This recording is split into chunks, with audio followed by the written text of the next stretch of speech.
Hello everyone. तो 71st BPSC के लिए इस वीडियो में हम एंटायर इकोनॉमी का एक ओवरव्यू कवर करेंगे। इसमें स्टैटिक पार्ट भी होगा, थोड़ा सा करंट अफेयर्स भी होगा। फर्स्ट थिंग फर्स्ट, इसका शोज क्या है। तो देखिए, रिसेंटली पीआईबी यानी प्रेस इंफॉर्मेशन ब्यूरो है, उस पे गवर्नमेंट ऑफ इंडिया के 11 साल का परफॉर्मेंस का एक रिपोर्ट रिलीज किया गया है, इकोनॉमिक परफॉर्मेंस का। मतलब गवर्नमेंट ने जो जो मेजर स्टेप्स लिए हैं लास्ट 11 साल में, यहाँ से 2-3 क्वेश्चन आ सकते हैं। अगेन एग्जैक्टली तो किसी को नहीं पता है, बट पॉसिबिलिटी है यहाँ से क्वेश्चन आने की। मैं किस बेसिस पे बोल रहा हूँ? On the basis of previous year questions. ठीक है, चलिए शुरू करते हैं। सबसे पहले तो India fourth largest global economy बन गया है। देखिए, अगर मैं बात करूँ, दो इंपॉर्टेंट चीजें ध्यान में रखना। नॉमिनल जीडीपी के हिसाब से, एक तो नॉमिनल जीडीपी, इसके हिसाब से इंडिया है फोर्थ लार्जेस्ट इकोनॉमी। और अगर मैं बात करूँ ट्रिपल पी क्या है? परचेजिंग पावर पैरिटी, इसके हिसाब से है थर्ड। ये चीज ध्यान रखना, ठीक है। दूसरी बात, इंडिया है वो फास्टेस्ट ग्रोइंग मेजर इकोनॉमी है। फास्टेस्ट ग्रोइंग हमारा रियल जीडीपी है वो 6.5% है, और नॉमिनल जीडीपी है वो हमारा ट्रिपल हो गया है। ट्रिपल कब से कब के बीच में? 2014-15 में हमारी जीडीपी का साइज था 106 लाख करोड़, जो कि लगभग हो गया है 331 लाख करोड़। ठीक है, 331 लाख करोड़ कब हुआ? 24-25 में। ठीक है, हाँ। और इस साल के लिए हमारा जो प्रोजेक्टेड ग्रोथ है वो 6.3 to 6.8% है, जो कि मेजर इकोनॉमीज में वर्ल्ड की फास्टेस्ट ग्रोइंग इकोनॉमी है। ये 4-5 चीजें आपको ध्यान में रखना है, ठीक है। एक्सपोर्ट्स की अगर हम बात करें तो हमारे एक्सपोर्ट हैं लास्ट डिकेड के कंपैरिजन में 76% इंक्रीज हो गया है हमारा एक्सपोर्ट। ओवरऑल एक्सपोर्ट की बात करें तो 825 बिलियन डॉलर का एक्सपोर्ट हमने किया है। अब देखिए, एक एक छोटा सा ट्रेड की मैं बात करूं, इंडिया का जो ट्रेड है उसमें गुड्स का ट्रेड है और सर्विसेज का ट्रेड है। इसका मतलब क्या है? गुड्स का मतलब टेंजिबल आइटम्स है, जिसको मर्चेंडाइज ट्रेड भी बोलते हैं। सर्विस में हमारा एक्सपोर्ट ज्यादा है, इंपोर्ट कम है। गुड्स में हमारा इंपोर्ट ज्यादा है, एक्सपोर्ट कम है। ये चीज ध्यान रखना।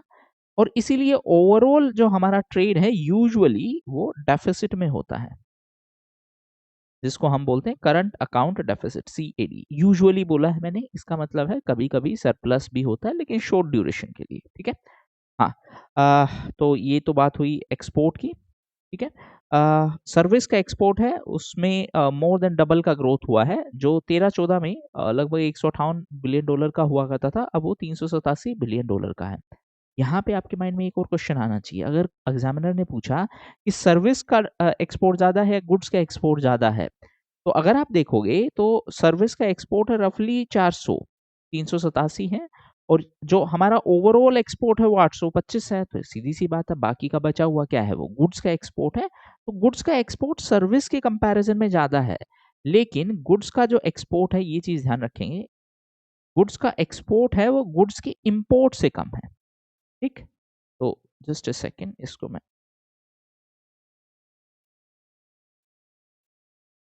ठीक, ओके, इसको और छोटा कर लेते हैं थोड़ा सा। ओके, हाँ। चलो, अब आगे की बात करते हैं। ये सारी चीजें हो गई है। हाँ, एफडीआई की अगर हम बात करें तो एफडीआई हमारा 1 ट्रिलियन से ज्यादा का एफडीआई हो गया है। क्यूमुलेटिव, क्यूमुलेटिव का मतलब टोटल एफडीआई है, ये लास्ट साल के एफडीआई की बात नहीं है। डिजिटल ट्रांजेक्शन है वो 9 गुना इंक्रीज हुए हैं फिजिकल ईयर 2018 से 24 के बीच में।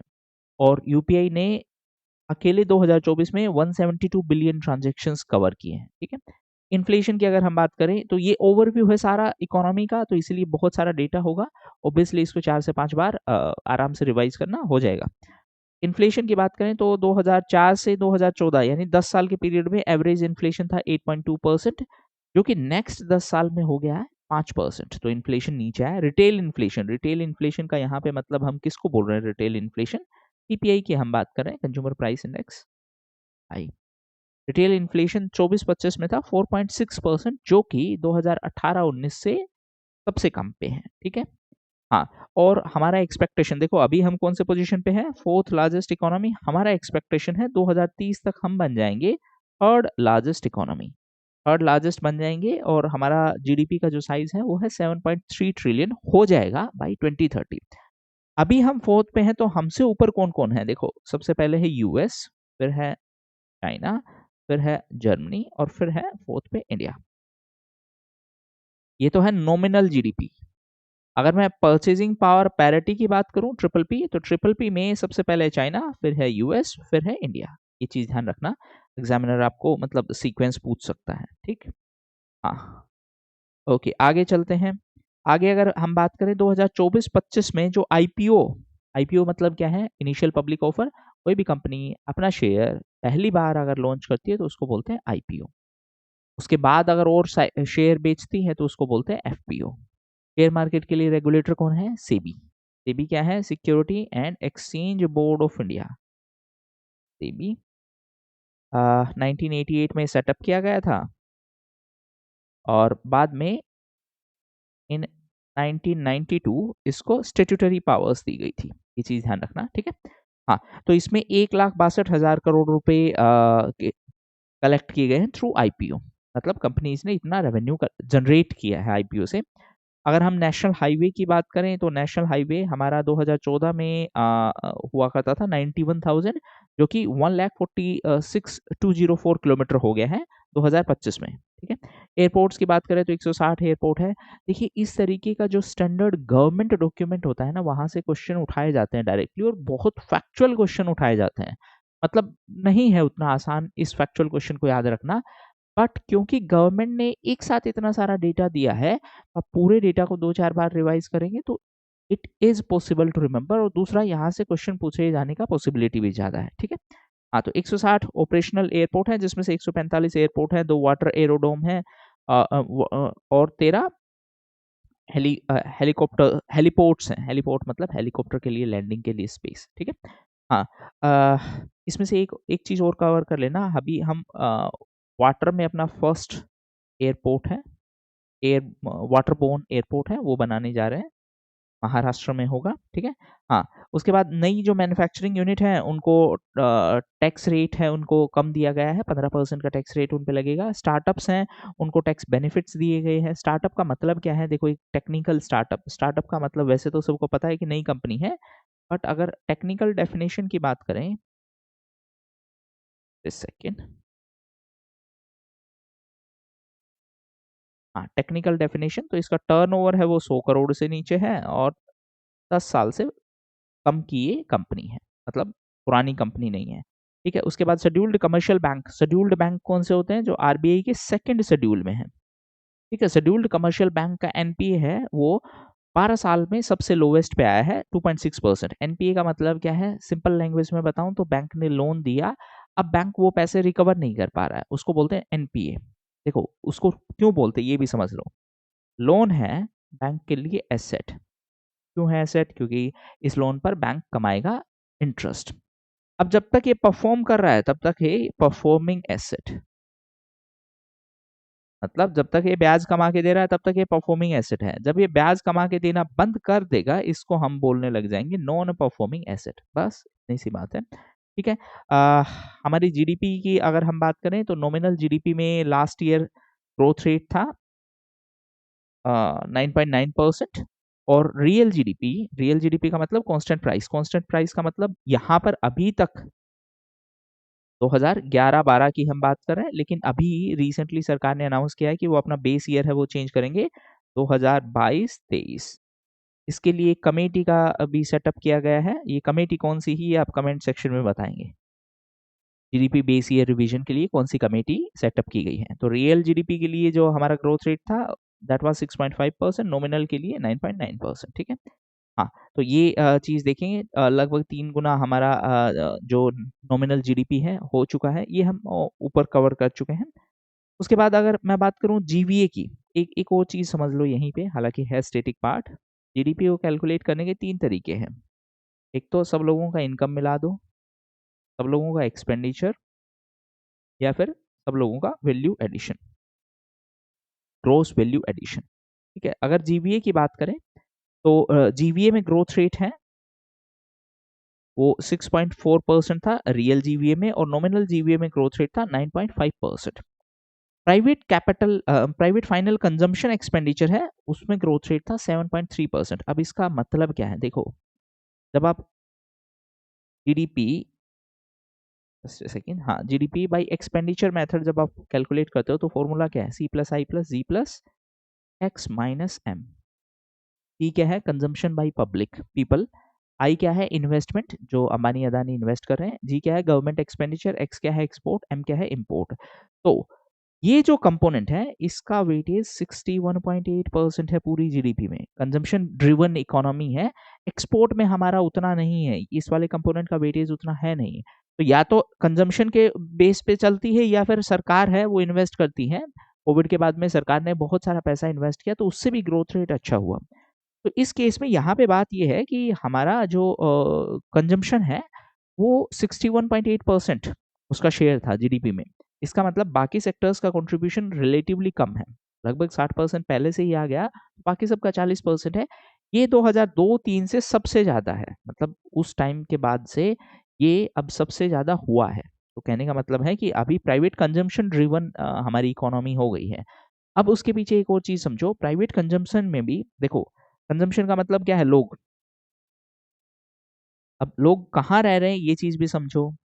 कंजम्पशन अर्बन एरिया में हो सकता है, कंजम्पशन रूरल एरिया में हो सकता है। एक चीज समझना, अर्बन का डिमांड ऑलमोस्ट स्टेगनेंट है।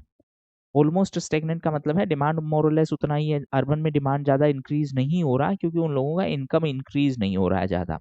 रिलेटिवली, यहाँ पे टर्म मैं यूज कर रहा हूँ रिलेटिवली, मतलब मैं अर्बन को रूरल से कंपेयर नहीं कर रहा, अर्बन को पुराने वाले अर्बन से, रूरल को पुराने वाले रूरल से कंपेयर कर रहा हूँ। तो रिलेटिवली रूरल एरियाज में ग्रोथ अच्छा हुआ है जिसकी वजह से कंजम्पशन अच्छा हुआ है, जिसकी वजह से हुआ क्या है कि हमारा ओवरऑल जो रूरल डिमांड है वो इंक्रीज हुआ है। रिकवरी, देखो ये स्टेटमेंट ध्यान से समझो,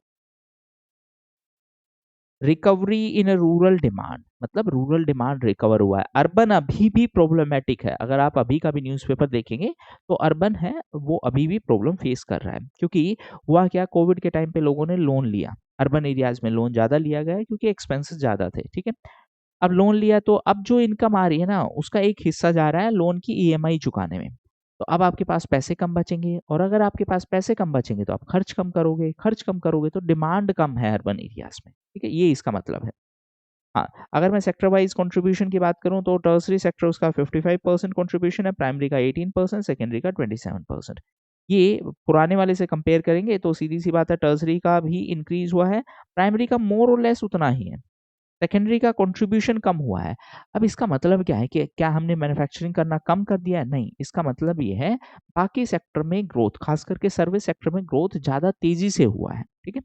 हाँ, तो सर्विस सेक्टर इसीलिए इसको बोलते हैं सर्विसिफिकेशन ऑफ इंडियन इकोनॉमी, ये चीज ध्यान में रखना। लेकिन ये जो ग्रोथ है सर्विस सेक्टर वाला ग्रोथ है, इसको जॉबलेस ग्रोथ बोलते हैं। जॉबलेस ग्रोथ क्यों बोलते हैं जॉबलेस ग्रोथ? क्योंकि इसमें कंट्रीब्यूशन तो है लगभग 60%, मैं 55 को 60 बोल रहा हूँ ताकि आपको समझ में आए कुछ। और अगर मैं बात करूं एम्प्लॉयमेंट में इसका कंट्रीब्यूशन है लगभग 30%। तो कहने का मतलब जो ओवरऑल इकोनॉमी में कंट्रीब्यूशन है वो तो 60 रुपए का है, 100 में से 60 रुपए टर्सरी सेक्टर से आ रहा है, लेकिन 100 में से सिर्फ 30 लोगों को यहाँ से काम मिल रहा है। तो काम के लिए बाकी डिपेंडेंसी कहाँ पे है, यहाँ पे और यहाँ पे, सबसे ज्यादा डिपेंडेंसी प्राइमरी सेक्टर में, ठीक है। तो इसके लिए आपको ध्यान रखना कि एग्रीकल्चर पे डिपेंडेंसी ज्यादा है क्योंकि हमारा ग्रोथ है वो सर्विस सेक्टर ड्रिवन है और सर्विस सेक्टर उतना एम्प्लॉयमेंट नहीं प्रोवाइड करवा रहा है, ठीक। ये बात हो गई। उसके बाद अगर हम टैक्स टू जीडीपी रेशियो की बात करें, टैक्स टू जीडीपी रेशियो का मतलब है अगर हमारी जीडीपी 100 रुपए की है तो हमने कितने रुपए का टैक्स कलेक्शन किया। हमारे यहाँ पे टैक्स कलेक्शन है 12, जो कि बहुत कम है। इनफैक्ट अगर हम टैक्सेशन वाले चैप्टर को आप अच्छे से पढ़ेंगे तो अगर उसमें देखेंगे तो ओईसीडी कंट्रीज में रफली 30% होता है। इसका मतलब सरकार के पास टैक्स कलेक्शन कम है, टैक्स कलेक्शन कम है मतलब सरकार ज्यादा पैसे खर्च नहीं कर पाएगी क्योंकि है ही नहीं।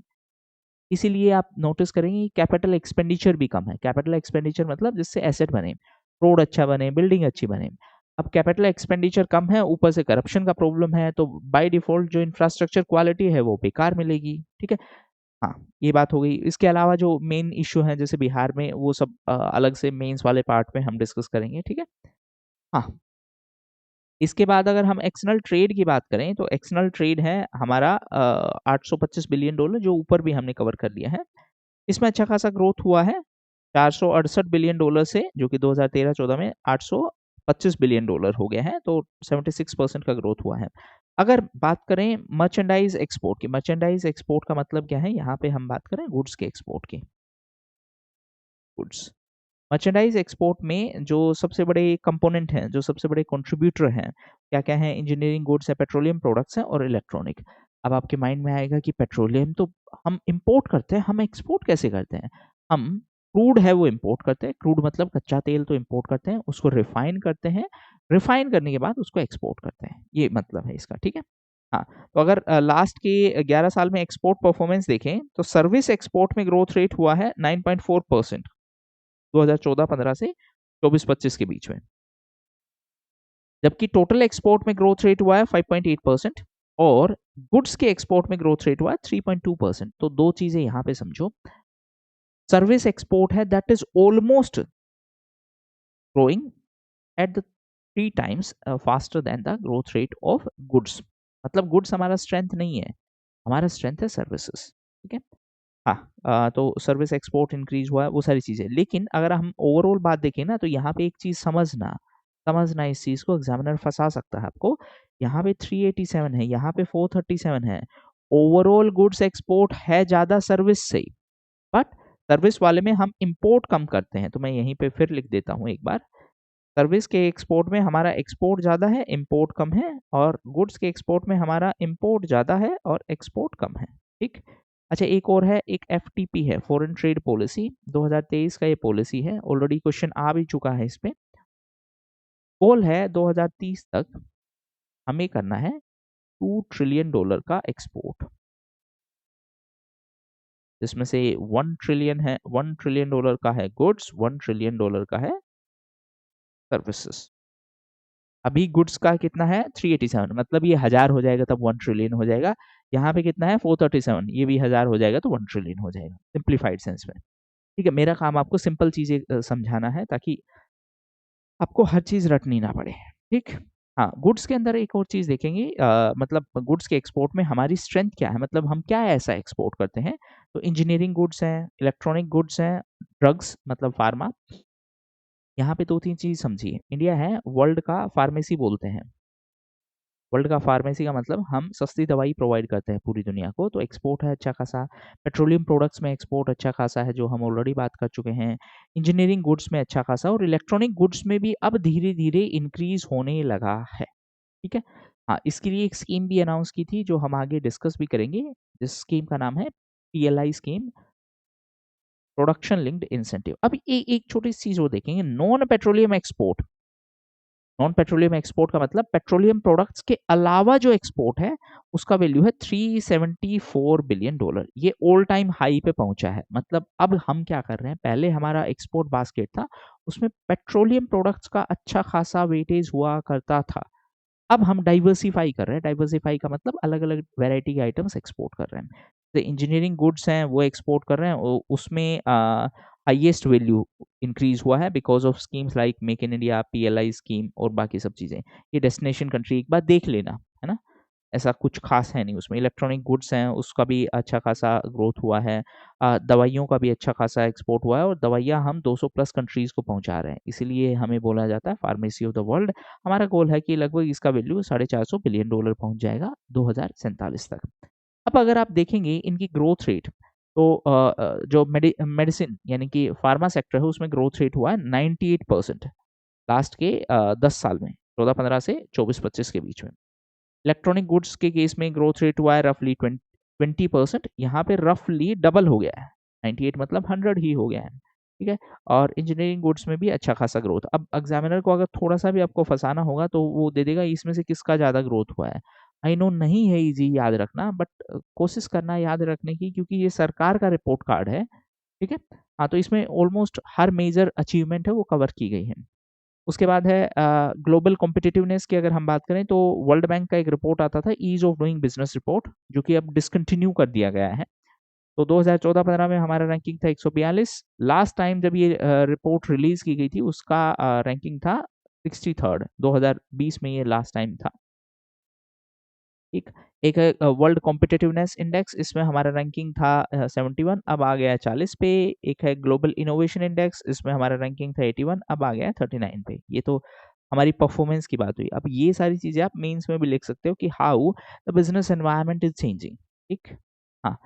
अ, अगर बात करें एफडीआई की तो सेक्टर वाइज़ अगर हम एफडीआई की बात करें कि किस सेक्टर में कितना एफडीआई आया है, सबसे ज़्यादा एफडीआई आया है सर्विस सेक्टर में, फिर कंप्यूटर सॉफ्टवेयर एंड हार्डवेयर में 15%, सर्विस में 16.2%, ट्रेडिंग में 6.4%, टेलीकॉम में 5.5%, ऑटोमोबाइल में 5.2%।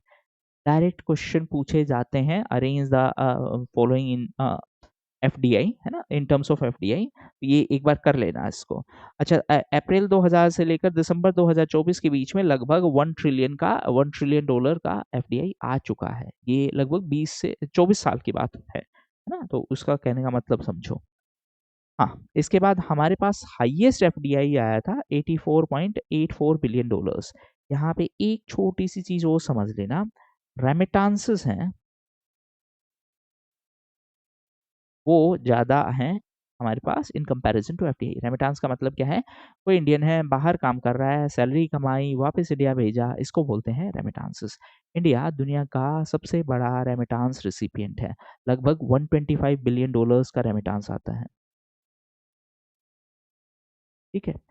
अब चीज़ों को कनेक्ट करके पढ़ो, पढ़ने में मज़ा आएगा आपको। अच्छा, एक और चीज़ ध्यान में रखना, एफडीआई है ये कैपिटल अकाउंट का पार्ट है।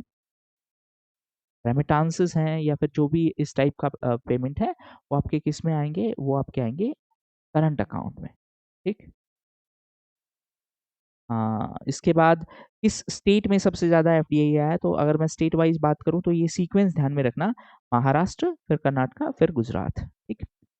हाँ। इसमें ये हुंडई मोटर ने जीएम के तेलगाँव प्लांट में भी इन्वेस्ट करने की बात की। ये सब एक बार फैक्चुअल इन्फॉर्मेशन है वो देख लेना, उसमें समझाने वाला कुछ है नहीं। पीएलआई की बात करें तो पहले एक बार बैकग्राउंड दे देता हूँ। देखो, कोविड से पहले हम चाइना के ऊपर बहुत ज़्यादा डिपेंडेंट थे। कोविड आया, चाइना में लॉकडाउन लगा, हमारी सप्लाई चेन है वो डिसरप्ट हो गई। सप्लाई चेन का मतलब है पीछे से आने वाला सामान। एक एक सिंपल एग्ज़ाम्पल में मैं बात करता हूँ। लेट्स से मेरे को चॉकलेट बनाना है, ठीक है? चॉकलेट बनाने के लिए मेरे को चाहिए कोकोआ पाउडर। अब कोकोआ पाउडर अगर मेरे को नहीं मिलेगा तो डज़न्ट मैटर मैं कितना अच्छा चॉकलेट बनाऊँ, मैं तो रुक गया वहीं पे। तो हमारा ऑटोमोबाइल सेक्टर है, जो कि अच्छा खासा है, ये चाइना पे डिपेंडेंट है। हमारा फार्मा सेक्टर है, ये चाइना पे डिपेंडेंट है। फार्मा में एक होता है API, active pharma ingredient. API क्या होता है? देखो इसको समझाता हूँ मैं आपको। मान लेते हैं मटर पनीर का सब्जी है, मटर पनीर। अब मटर पनीर की सब्जी में पूरा मटर और पूरा पनीर थोड़े होता है, उसमें ग्रेवी भी होती है, मतलब एक बेस भी होता है। उसी तरीके से दवाई में पूरा केमिकल कंपोनेंट नहीं होता है, वो दवाई होती है कड़वी। उसको टेस्टी बनाने के लिए हम कुछ और चीज़ें भी यूज़ करते हैं। तो एपीआई का मतलब है वो कोर जो उसका केमिकल जिसकी वज़ह से जो बीमारी है वो ठीक होगी। लेकिन उसके अलावा भी चीज़ें हैं, जैसे कफ सिरप में 100% दवाई नहीं है ना। उसमें कुछ परसेंट दवाई है, बाकी उसमें टेस्ट के लिए, अपीयरेंस के लिए, उसके प्रिज़र्वेशन के लिए चीज़ें डाली हैं। तो हम एपीआई के लिए चाइना पे डिपेंडेंट हैं। फिर हमने रियलाइज़ किया कि नहीं, कोविड में हमने रियलाइज़ किया कि चाइना के ऊपर ज़्यादा डिपेंडेंसी सही नहीं है, क्योंकि कभी भी सप्लाई चेन है वो ब्रेक हो सकती है। तो हमने अनाउंस किया PLI scheme, production linked incentive. जितना ज़्यादा प्रोड्यूस करोगे उतना ज़्यादा इंसेंटिव मिलेगा। इसके लिए सिर्फ 2 चीज़ें ध्यान रखना। अच्छा, एक बीपीएससी में क्वेश्चन ऑलरेडी आ चुका है पीएलआई पे। ध्यान ये रखना, ये 1,97,000 करोड़ का पैकेज की बात थी, 14 सेक्टर्स हैं। इस 14 सेक्टर्स में से अभी तक 3 सेक्टर में अच्छा खासा जॉब जनरेट हुआ है। ये भी ध्यान रखना, एक रिपोर्ट आई थी, है ना? ठीक है। अगर हम बात करें पीएलआई स्कीम से एक्सपोर्ट की तो लगभग 5 लाख करोड़ रुपए का, साढ़े 5 लाख करोड़ रुपए का एक्सपोर्ट, यानी कि रफली 61.76 बिलियन डॉलर्स का एक्सपोर्ट। टोटल एक्सपोर्ट हमारा कितना है? लगभग 800 बिलियन डॉलर का। उस 800 में से लगभग 61 है वो पीएलआई की वजह से हुआ है, कहने का मतलब ये है, ठीक है? हाँ। एमएसएमई की बात करें, एमएसएमई मतलब माइक्रो स्मॉल मीडियम एंटरप्राइजेस, ये डेफिनेशन में चेंज हुआ है बजट में, कर लेना, ढाई गुना और 2 गुना, ठीक है? हाँ, एमएसएमई सेक्टर के ग्रोथ के लिए एक बॉडी भी है केवीआईसी। केवीआईसी क्या है? Khadi and village industries commission किसके अंडर में है? एमएसएमई मिनिस्ट्री के अंडर में है, ठीक? हाँ, नेक्स्ट है एमएसएमई को कोलेटरल फ्री लोन दिलवाने के लिए, गारंटी देने के लिए एक स्कीम है। मतलब समझो, मैंने एक छोटी कंपनी खोली, मेरे पास कोलेटरल यानी गिरवी रखने के लिए, बैंक के पास गिरवी रखने के लिए कुछ है नहीं, बैंक मेरे को लोन नहीं देना चाहेगा। ऐसे केस में मेरे को कोई ना कोई चाहिए जो मेरे बिहाफ पे गारंटी ले सके। गारंटी लेने का मतलब क्या है कि अगर मैं लोन नहीं पे करूंगा तो ये लोग लोन पे करेंगे, ठीक। इस स्कीम का नाम क्या है? Emergency credit line guarantee scheme, ठीक। इसको इम्प्लीमेंट कौन कर रहा है? इसको इम्प्लीमेंट कर रहा है national credit guarantee trust company, NCGTC. ये फाइनेंस मिनिस्ट्री के अंडर में है। लास्ट बार इसके फुल फॉर्म पे ही बीपीएससी में क्वेश्चन आया था, है ना। तो थोड़ा सा ध्यान से रखेंगे, इसके ऊपर भी क्वेश्चन आ सकता है, इमरजेंसी क्रेडिट लाइन गारंटी को स्कीम, ठीक। इसका मतलब क्या है अब आप समझ गए। ओके, हाँ, उसके बाद अगर हम बात करें यूपीआई ट्रांजैक्शन की, यूपीआई क्या है? Unified payment interface. मतलब तब किसी को आपस में कनेक्ट कर दिया तो उसके ट्रांजैक्शंस में ग्रोथ हुआ है 129% का, और लगभग 13,000 करोड़ ट्रांजैक्शंस हुए हैं, लगभग 13,000 करोड़ ट्रांजैक्शंस। और अगर हम अमाउंट वैल्यू की बात करें, मतलब कितने रुपए के, देखो इसमें 1 रुपए का भी ट्रांजैक्शन हुआ तो एक ट्रांजैक्शन, अगर 10 बार हुआ तो 10 ट्रांजैक्शन, इसमें टोटल अमाउंट कितना ट्रांसफर किया गया है उसकी बात है, तो ये है लगभग 200 लाख करोड़। 13,000 करोड़ तो ट्रांजैक्शन है और ये अमाउंट है 200 लाख करोड़, ठीक। हाँ, उसके अलावा आईएमपीएस, आईएमपीएस क्या है? इमीडिएट पेमेंट सिस्टम है। इमीडिएट का मतलब अभी ट्रांसफर करो, मेरे अकाउंट में ट्रांसफर कर देना अगर आपका करने का मन हो तो, और इमीडिएटली मेरे अकाउंट में मिल जाएंगे। That is IMPS, immediate payment system, ठीक है। एक फास्टैग का भी है। फास्टैग मतलब क्या है? टोल कलेक्शन के लिए, तो उसके लिए एनईटीसी है। एनईटीसी क्या है? नेशनल इलेक्ट्रॉनिक टोल कलेक्शन, नाम से ही पता चल रहा है। ये किस बेसिस पे काम करता है? आरएफआईडी, रेडियो फ्रीक्वेंसी पे। इस पे यूपीएससी में क्वेश्चन पूछा जा चुका है, तो ध्यान रखना। आरएफआईडी का मतलब क्या हुआ? देखो गाड़ी है, जैसे ही गाड़ी पास जाती है उसके जो स्कैनर है, तो वो हमारी गाड़ी के विंडशील्ड से वो डायरेक्टली कैप्चर कर लेता है और पेमेंट डिडक्ट कर लेता है। ऐसे ही होता है ना। अब सरकार ने उसके लिए एक चेंज किया है, एनुअल पास मिलेगा, मतलब काइंड ऑफ एनुअल फीस है, 3,000 रुपये 200 ट्रिप्स, ठीक है। ये आपका अलग से करंट अफेयर्स जब हम कवर करेंगे उसमें भी एक बार ध्यान रख लेना। इसमें हालांकि इसके अलावा बताने का कुछ है नहीं। हाँ, फिर भी अगर आपको फास्टैग पे पीएचडी करना हो तो एग्जाम के बाद कर लेना, कोई दिक्कत नहीं है। हाँ, उसके अलावा 3-4 टर्म्स हैं, वो ध्यान से करना, क्योंकि अभी जो यूपीएससी का एग्जाम हुआ था उसमें भी पूछा गया है ये, इससे पहले भी एग्जाम में पूछे गए हैं। आईएमपीएस क्या है? इमीडिएट पेमेंट सर्विस है। आरटीजीएस क्या है? रियल टाइम है। ग्रॉस सेटलमेंट मतलब ये बड़ी अमाउंट के लिए है, बिग अमाउंट। मैं एक छोटा छोटा डिफरेंस समझा देता हूँ। एनईएफटी है, नेशनल इलेक्ट्रॉनिक फंड ट्रांसफर। देखो, इसमें अगर आप मेरे अकाउंट में ट्रांसफर करोगे तो मेरे को इमीडिएटली नहीं दिखाएगा, क्योंकि इसमें ट्रांसफर सेटलमेंट होता है वो बैच में होता है। बैच का मतलब हर आधे घंटे में या हर 2 घंटे में एक बार ट्रांजेक्शन होंगे, सारे ट्रांजेक्शन एक साथ क्लियर किए जाएंगे। ये तो हो गया एनईएफटी। इसमें क्या होगा? बड़ा अमाउंट ट्रांसफर होगा। तो अगर आपको मेरे को 2 लाख से ज्यादा रुपए ट्रांसफर करने हैं तो आप ये वाला मेथड यूज करना, ठीक है। अगर कम अमाउंट ट्रांसफर करना है तो ये वाला मेथड। अगर आपको चाहिए कि इमीडिएटली मेरे अकाउंट में दिखे तो ये वाला मेथड है। लेकिन इस पे अपर लिमिट है, मतलब ज्यादा अमाउंट नहीं ट्रांसफर कर सकते। अगर आपको बहुत ज्यादा अमाउंट ट्रांसफर करना है आप आरटीजीएस यूज करेंगे। ये एक बेसिक डिफरेंस है, ठीक है। हाँ, आईएमपीएस 2010 में रियल टाइम है। आई का मतलब ही इमीडिएट, इमीडिएट का मतलब है इंस्टेंटली। 24/7 इलेक्ट्रॉनिक फंड ट्रांसफर है। ये टोल कलेक्शन वाला हम बात कर चुके हैं।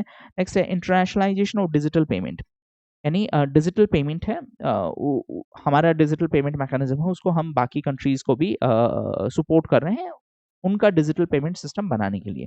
इसके कंटेक्स्ट में एक प्रोजेक्ट नेक्सस भी है जिसका मेन ऑब्जेक्टिव है cross border payment. Cross border मतलब between two countries payment, digital payment की हम बात कर रहे हैं, ठीक है। अच्छा, एक और चीज है यहाँ पे, यूपीआई की बात करें तो यूपीआई को बहुत सारी कंट्रीज ने अडॉप्ट कर लिया है। ये क्वेश्चन अभी यूपीएससी 2025 में पूछा गया था कि इसमें से किस कंट्री ने किया है। तो अगेन एक बार नाम देख लेना, कौन कौन सी कंट्री है? UAE, Nepal, Bhutan, Singapore, Mauritius, France, Sri Lanka. RuPay card है। रुपे कार्ड अब कौन कौन यूज कर रहा है? UAE, Nepal, Bhutan, Singapore and Mauritius, ठीक है। हाँ, अब अगर हम बात करें ग्लोबल डिजिटल ट्रांजेक्शन्स की, तो रफली 49% डिजिटल ट्रांजेक्शन्स है वो हमारी कंट्री में हो रहे हैं। That itself is a huge achievement. खास करके हमारी जैसी कंट्री जो कि डिजिटली उतना एडवांस नहीं थी, उसमें अब लगभग 50%, दुनिया के 50%, दुनिया में अगर 100 ट्रांजेक्शन हो रहे हैं तो 50 हमारी कंट्री में हो रहे हैं, ठीक है। इसीलिए हम बाकी कंट्रीज को बता रहे हैं कि भाई ऐसे करना होता है, ठीक है। हाँ, अब कुछ स्कीम्स है। अगेन ये स्कीम आप स्टेटिक पार्ट जहां से भी कवर करो उसमें एक एक दो दो लाइन, स्कीम का सिर्फ 2 चीजें ध्यान में रखो। एक्चुअली स्कीम का बेनिफिशियरी कौन है? बेनिफिशियरी से ही आपका मिनिस्ट्री कवर हो जाएगा। ईयर उस स्कीम का याद रखो जिसको 10 साल हुए हैं, 5 साल हुए हैं, मतलब कुछ सिग्निफिकेंट डेवलपमेंट हुआ है। प्रधानमंत्री जन धन योजना, देखो जन धन योजना है, उसका मेन काम था बैंक अकाउंट खोलना। मैं सिर्फ एक एक लाइन में एक्सप्लेन कर दूंगा, ज्यादा एक्सप्लेन करने का कोई सेंस नहीं है। 2014 में लॉन्च की गई थी। हाँ, तो अब अकाउंट हो गए हैं, बैंक अकाउंट में ग्रोथ हुआ है अच्छा खासा, तो उसमें डिपॉजिट है 2,61,000 करोड़ का हुआ है। और अकाउंट की बात करें तो यहाँ पे 55% sorry 55 crore account bank account हो गए हैं। अभी इन्हीं बैंक अकाउंट के थ्रू ट्रांसफर होता है जिसको हम बोलते हैं जैम ट्रिनिटी। जैम ट्रिनिटी क्या है? इसके थ्रू हम डीबीटी करते हैं। डीबीटी क्या है? Direct benefit transfer. जैम क्या है? जनधन, आधार और मोबाइल। ठीक। हाँ, नेक्स्ट जो स्कीम है वो है प्रधानमंत्री जीवन ज्योति बीमा योजना। जीवन ज्योति मतलब लाइफ, बीमा मतलब इंश्योरेंस, लाइफ इंश्योरेंस है। ठीक है। नेक्स्ट है सुरक्षा बीमा योजना, एक्सीडेंट इंश्योरेंस है। मतलब अगर एक्सीडेंट होता है किसी का तो उस पर कंपनसेशन मिलेगा ऊपर वाले में। इसमें इसमें अगर कोई ऊपर चला जाता है, मतलब डेथ हो जाती है, उस केस में उसको जो कंपनसेशन है उसकी फैमिली को मिलती है। ठीक है। हाँ, नेक्स्ट अटल पेंशन योजना। अगेन जब आप मतलब मैं बूढ़ा हो जाऊंगा तब मेरे को पेंशन मिलेगी। अब ये अनऑर्गेनाइज सेक्टर के लिए, देखिए हमारी कंट्री में अनऑर्गेनाइज सेक्टर का बहुत बड़ा रोल है। अनऑर्गेनाइज मतलब क्या है कि उनका कोई प्रॉपर फिक्स पेंशन या सब वो सब नहीं है। तो सरकार को पता है कि जैसे ये काम करना बंद करेंगे इनके पास पैसे नहीं होंगे, फिर सरकार को इनको सब्सिडी देना पड़ेगा। तो सरकार बोल रही है क्यों ना हम अभी से आपके लिए एक पेंशन स्कीम का प्रोविजन कर दें जिसमें आप थोड़ा सा कंट्रीब्यूट करेंगे और थोड़ा सा हम कंट्रीब्यूट करेंगे और फिर ऐसे काम हो जाएगा। तो इसमें लगभग 48% सब्सक्राइबर अब फीमेल है बस। नेक्स्ट है प्रधानमंत्री मुद्रा योजना। मुद्रा, देखिए मुद्रा का मेन 3 टाइप के लोन होते हैं: शिशु, किशोर, तरुण। इसमें 50,000 तक के लोन है। इसमें 50,000 से 5 लाख तक के। इसमें 5 लाख से 10 लाख तक के। और एक और नई कैटेगरी जो लास्ट बजट में अनाउंस की गई थी, तरुण प्लस। इसमें अप टू 20 लाख रुपए तक का लोन दिया जाएगा। लेकिन किसको दिया जाएगा? जिसने पुराने टाइम पे लोन लिया था और टाइमली पे कर दिया है। ठीक है। हाँ, तो ये स्कीम 2015 में, अब सीधी सी बात है 10 साल पूरे हो रहे हैं तो क्वेश्चन पूछ सकता है examiner. Next stand up India. देखो 2 स्कीम अनाउंस की थी: स्टार्टअप मतलब अपना बिजनेस खुद शुरू करो, और स्टैंड अप। स्टार्टअप है वो कॉमर्स मिनिस्ट्री के अंडर में थी, ये फाइनेंस मिनिस्ट्री के अंडर में थी। स्टार्टअप और स्टैंड अप में अंतर क्या है? ये स्कीम जो स्टैंड अप इंडिया स्कीम है वो काइंड ऑफ स्टार्टअप स्कीम है बट स्पेसिफिक वल्नरेबल सेक्शन के लिए, यानी SC ST वुमेन। ठीक। ओके। Next Vishwakarma scheme. एक लाइन में अगर मैं बताऊं तो हमारे जो क्राफ्टमैन हैं उनको स्किल ट्रेनिंग प्रोवाइड करना। क्राफ्टमैन मतलब क्या है? कारपेंटर है, ब्लैक स्मिथ है, इन सब लोगों को ट्रेन करना। टेलर है, बार्बर है, कोबलर है, इन सबको स्किल ट्रेनिंग देना। कोलेट्रल फ्री लोन देना। कोलेट्रल फ्री मतलब बिना कुछ गिरवी रखवाए। ठीक है। और मॉडर्न टूल किट देना इनको। ठीक है। तो अब जब जब आप इसको अगेन मेंस में जब आप कवर करोगे इसको, आप गिग इकोनॉमी से कनेक्ट करोगे। फिर आप इसको एग्जांपल से कनेक्ट कर सकते हो कंपनीज लाइक अर्बन कंपनी। ठीक है। तो उनका लिविंग स्टैंडर्ड इंप्रूव होगा जब उनके पास में वेल स्किल्ड लोग होंगे, उनके पास में मॉडर्न टूल किट होंगे and so on. PM Svanidhi कुछ नहीं है, स्ट्रीट वेंडर्स को हम लोन दे रहे हैं। तो इन सब के थ्रू गवर्नमेंट करना क्या चाह रही है? इन सब के थ्रू गवर्नमेंट करना चाह रही है इनफॉर्मल से फॉर्मल बनाने की बात की, ताकि इन लोगों का लाइफस्टाइल या लिविंग स्टैंडर्ड है वो इम्प्रूव हो। ठीक। हाँ।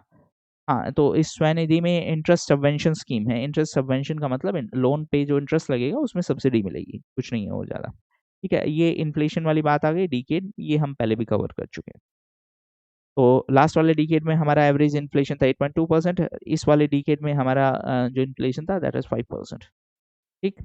और लास्ट है CPSC, central public sector enterprises. देखो PSU जो सरकारी कंपनी है वो अपने प्रॉफिट में से एक हिस्सा सरकार को देती है in the form of dividend. ठीक। अब इन PSUs को 3 कैटेगरी में डिवाइड किया गया है। ब्रॉडर 3 कैटेगरी है। ठीक है। महारत्ना, नवरत्ना, प्लीज रिमेंबर नवरत्ना मतलब 9 नहीं है, 9 से ज्यादा है, ये 26 है, ये है 26 और ये है 14। ठीक है। और मिनी रत्ना मतलब जो सबसे बड़ी पीएसयू हो उनको महारत्ना, उससे थोड़े छोटे लेवल पे नवरत्ना। इसमें और भी बहुत सारे क्राइटेरियाज हैं। अगेन अगर आपके पास में एक्स्ट्रा टाइम पड़ा हो, फालतू में टाइम पड़ा हो, तो आप याद कर सकते हो, ठीक है, क्योंकि उसमें बहुत सारे इफ एंड बट हैं, इतना टर्नओवर होना चाहिए, इतना प्रॉफिट होना चाहिए, ये सब वो सब, ठीक है। अब अगर मैं बात करूँ सीपीएससी यानी जो अभी हमने बात की, तो इसमें से टोटल 26 तो है आपकी नवरत्ना, टोटल 14 है आपकी महारत्ना। 14 महारत्ना कौन कौन सी हैं, ये 14 है, मैं लिस्ट अटैच कर दिया हूँ, एक बार देख लेना, इसमें से क्वेश्चन आएगा तो आप, हालांकि ये सारी बड़ी कंपनीज है, बायोलॉजिक भी आपको ध्यान में रहेगा कि इतनी बड़ी कंपनी है तो कौन सी कैटेगरी में होगा, फिर भी नाम देख लेना एक बार, ठीक है। हाँ, सीपीएससी में अगर मैं बात करूँ तो इनका पेड अप कैपिटल है वो 199% का ग्रोथ हुआ है। परसेंटेज ग्रोथ याद एग्जैक्ट मत करो, देखो इसका एक तरीका बताता हूँ, इसमें सारा डेटा दिया हुआ है, इसमें से सिर्फ दो डेटा में ग्रोथ है वो 100% से नीचे है। एक डेटा तो है कैपिटल एक्सपेंडिचर, उसमें रफली 74% है, और एक डेटा है ग्रोस रेवेन्यू, इसमें ग्रोथ रेट है रफली 75%। इसके अलावा बाकी जितने भी पैरामीटर हैं उन सब में ग्रोथ रेट 100+ है। तो सिर्फ इतना ध्यान में रखो, ग्रोस रेवेन्यू एंड कैपेक्स में है जो ग्रोथ रेट है वो 100 से नीचे है। बाकी नहीं है पॉसिबल उतना हर चीज के लिए डेटा याद रखना। एक और चीज याद रखना, कंबाइंड कैपेक्स सीपीएससी का यानी सेंट्रल पीएसयू का, रेलवे का और एनएचएआई का, इनका कंबाइंड जो ग्रोथ रेट था दैट इज 161%, और फिजिकल ईयर 2025 में इसका कंबाइंड जो अमाउंट था वो 8 लाख करोड़ था। ये अमाउंट ध्यान में रखना, क्योंकि ये वाला क्वेश्चन पूछा जा सकता है, ठीक है। और 2016 में ये लगभग हुआ करता था 3 लाख करोड़, तो लगभग 3 गुना हो चुका है, लगभग बोल रहा हूँ मैं, ठीक है। विद दिस जो इकोनॉमिक ओवरव्यू है वो पूरा हो चुका है। अब ये फर्स्ट था, अब इसके बाद जो हम करंट अफेयर्स कवर करेंगे वो हम month wise current affairs cover करेंगे। तो मैं आपको दो पार्ट और दे दूंगा, एक पार्ट होगा जिसमें, जस्ट अ सेकंड, पार्ट 1 में 4 5 6 यानी अप्रैल मई जून, और पार्ट 2 में 1 2 3। फिर एक कंबाइंड पार्ट है वो सब सब्जेक्ट का मैं आपको प्रोवाइड कर दूंगा, जिसमें जून जून तो हो ही चुका है एक्चुअली, जुलाई और 10 अगस्त तक का होगा, ठीक है। इतना पढ़ लो, इतना पढ़ लो, that is more than sufficient. इससे ज्यादा पढ़ सकते हो तो प्लीज पढ़ो, बट कम से कम इतना जरूर करके जाओ, ठीक है। और रैंडमली कितने मतलब हमने नई बिल्लियां पाली हैं, कितने नए कुत्ते पाले हैं, ये सब का करंट अफेयर्स का मेरे को नहीं समझ में आ रहा, आप कितना ऐसा डेटा याद करके जा सकते हो, ठीक है। डेटा इस हिसाब से पढ़ो कि वो आपके मेंस में भी काम आए। इतने नए पुलिस स्टेशन खुले हैं, इतने नए पुलिस स्टेशन में इतनी नई महिलाएं पोस्टेड की हैं, भाई आप क्या बोलूँ मैं, आप कितना सारा डेटा याद कर सकते हो। एक और होता है कि सर इसमें से क्वेश्चन आएंगे क्या, भाई मेरे को नहीं पता। अगर आपको लग रहा है कि इसमें से नहीं आएंगे, प्लीज मत पढ़ो, डायरेक्टली वो पढ़ो जिस जो आपको पता है कि ये आएगा ही आएगा। और एग्जैक्टली अगर आपको किसी को ये पता है कि भाई ये चीजें आएंगी, तो वो मेरे को 150 क्वेश्चन प्लीज प्रोवाइड कर दो, अभी भी 40 दिन पड़े हैं, मैं सब बच्चों को एक्सप्लेन कर देता हूँ, बच्चों का भी भला हो जाएगा। नहीं, किस टाइप का माइंड, देखो आप स्टेट पीसीएस मतलब एक ऑर्डिनरी जॉब नहीं है, आप स्टेट की टॉप मोस्ट पोजीशन के लिए फाइट करने वाले हो, तो आपका माइंडसेट भी एज ए ब्यूरोक्रेट होना चाहिए, है ना। ये थोट कि इसमें से पक्का आएगा क्या, अगर मेरे को ये पता होता तो मैं आपको पढ़ा रहा होता क्या, डायरेक्टली आपको बोलता कि ये लो 150 क्वेश्चन, इसको, और मैं आंसर की ही बना के दे देता, क्योंकि फिर उसके बाद क्रिटिसिज्म आता है कि सिर्फ क्वेश्चन दिए आंसर तो नहीं दिए हैं, है ना। तो थोड़ा सा एक एक सेंस ऑफ मैच्योरिटी दिखाएंगे, ठीक है। इसका पीडीएफ आपको ऐप पे मिल जाएगा, पुराने वाले जो पॉलिटी का 6 महीने का है, 6 मंथ्स ऑलरेडी कवर हो चुका है, इसका पीडीएफ भी पोस्टेड है, और लगभग 25-25 मिनट की 2 वीडियो है, 50 मिनट का आपका पॉलिटी का 6 महीने का करंट अफेयर्स कवर हो रहा है। जब आप पॉलिटी स्टेटिक पार्ट रिवाइज करेंगे, एक चीज वो ध्यान में रखना, जितनी बार भी आप स्टेटिक पार्ट रिवाइज करेंगे ना, तो इसको करंट अफेयर्स को पैरेलल में चला देना। इससे फायदा क्या होगा, करंट अफेयर्स में कोई न्यूज आया, लेट्स से करंट अफेयर्स में न्यूज आया रिलेटेड टू वाइस प्रेसिडेंट, जैसे ही आप स्टेटिक पार्ट में वाइस प्रेसिडेंट कवर करेंगे, उनसे रिलेटेड जितने भी आर्टिकल है उसको फिर से रिवाइज करना, क्योंकि हो सकता है, देखो इस चीज को समझो, हो सकता है एग्जामिनर यहाँ से क्वेश्चन ना पूछे, करंट से क्वेश्चन ना पूछे, करंट में वो मुद्दा न्यूज में था, लेकिन क्वेश्चन करंट से ना पूछ के स्टैटिक से पूछ सकता है। जैसे फॉर एग्जांपल अभी जजेस के अपॉइंटमेंट को लेकर बहुत क्रिटिसिज्म हो रहा है, ठीक है, तो आपसे डायरेक्टली पूछ सकता है 124 क्या है, उन्होंने ये नहीं पूछा है कि अभी क्या क्रिटिसिज्म है। करंट अफेयर्स का मतलब सिर्फ करंट अफेयर्स नहीं है, आप उसका बैकग्राउंड भी अच्छे से कवर करोगे, वो आपका स्टैटिक पार्ट है, ठीक है। तो आज के लिए इतना ही, thank you and God bless you all.